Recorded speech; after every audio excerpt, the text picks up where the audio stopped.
बिस्मिल्लाहिर्रहमानिर्रहीम। आज अपने नाज़रीन को, अपने दोस्तों को एक स्टोरी मैं सुनाना चाह रहा हूँ।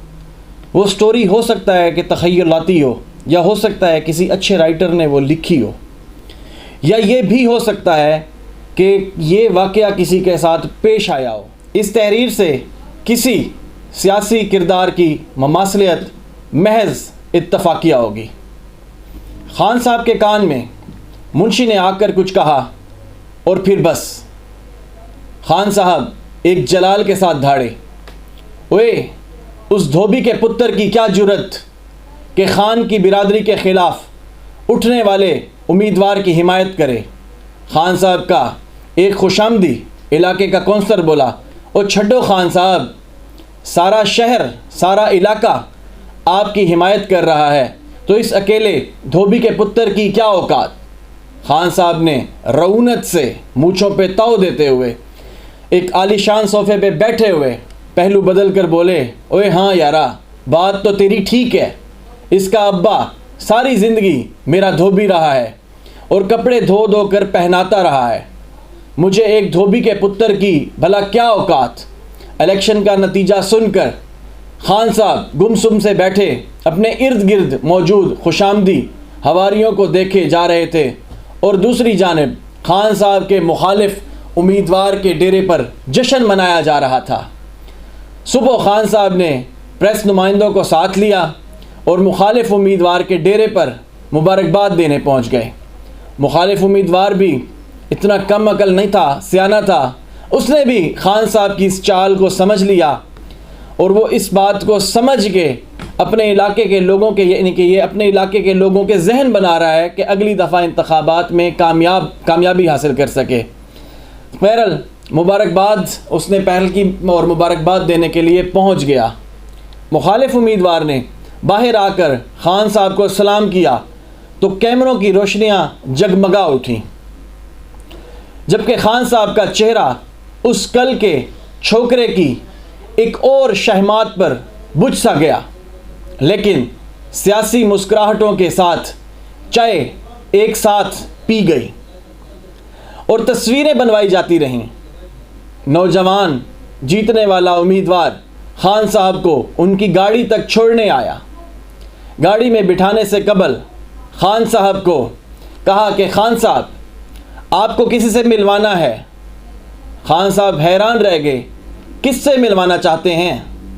अचानक रहमे धोबी का पुत्र ख़ान साहब के सामने आ खड़ा हुआ और झुककर ख़ान साहब को सलाम करते हुए बोला, बल्कि निहायत अदब के साथ बोला, ख़ान साहब, मेरे अब्बा ने सारी ज़िंदगी आपकी खिदमत की और आपकी नवाजिशों से ही हमें पाला।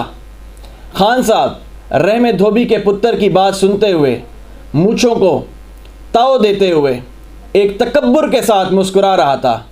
रहमे धोबी का बेटा रुक कर बोला, लेकिन ख़ान साहब, मेरा अब्बा मेहनत करता था, इलाके के हालात पर कुड़ता भी रहता था। मैं एफएससी के बाद मेडिकल कॉलेज इसलिए नहीं जा पाया क्योंकि आपकी पूरी बादशाहत में कोई मेडिकल कॉलेज था ही नहीं। ख़ान साहब बदस्तूर अकड़ कर खड़े रहे और मुस्कुराते रहे। रहमे धोबी का बेटा आजिज़ी से बोले जा रहा था, ख़ान साहब, मेरा अब्बा दूसरे शहर मुझे सिर्फ इसलिए नहीं भेज सका था क्योंकि इतनी इस्तात उसकी थी नहीं, और मरते दम तक कहता रहा, काश कुछ होता कि इस इलाके के बच्चे भी महरूम ना रहते। रहमे धोबी के पुत्र ने पहली बार मुस्कुराकर ख़ान साहब की आंखों में आंखें डालकर कहा, ख़ान साहब, धोबी की वाकई कोई औकात नहीं क्योंकि वो कपड़े धोकर पहनाता है। लेकिन ख़ान साहब, कभी सोचा था कि जो कपड़े पहनाना जानता है, जो कपड़े धोकर इस्त्री कर कर आपको पहनाना जानता है, वो कपड़े उतारना भी जानता है। ये कहने के बाद रहमे धोबी के पुत्र ने मुस्कुराकर ख़ान साहब की गाड़ी का दरवाज़ा खोल दिया। अब इस स्टोरी से आपको क्या चीज़ समझ आती है? हमारे इलाके की महरूमियाँ किसके दौर में रहीं, किसके बल्कि किन के अदवार में रहीं, इस चीज़ को आप लोग खुद जानते हैं। जब भी जिस वक्त भी वोट करने जाएं, अपनी इन महरूमियों को देखते हुए, समझते हुए, जानते हुए ये फैसला करके जाइएगा। फैसला क्योंकि ज़मीर की आवाज़ होता है। अपने ताल्लुकात पर, अपने रिश्तेदारी की बिना पर, अपनी कौम की बिना पर, अपने मसलक की बिना पर वोट कभी भी कास्ट ना करें, बल्कि वोट सिर्फ उसको दें अगर आप समझते हैं कि ये लोग अहल हैं, इस लायक हैं कि इनको वोट दिया जाए, तो यकीनन दें।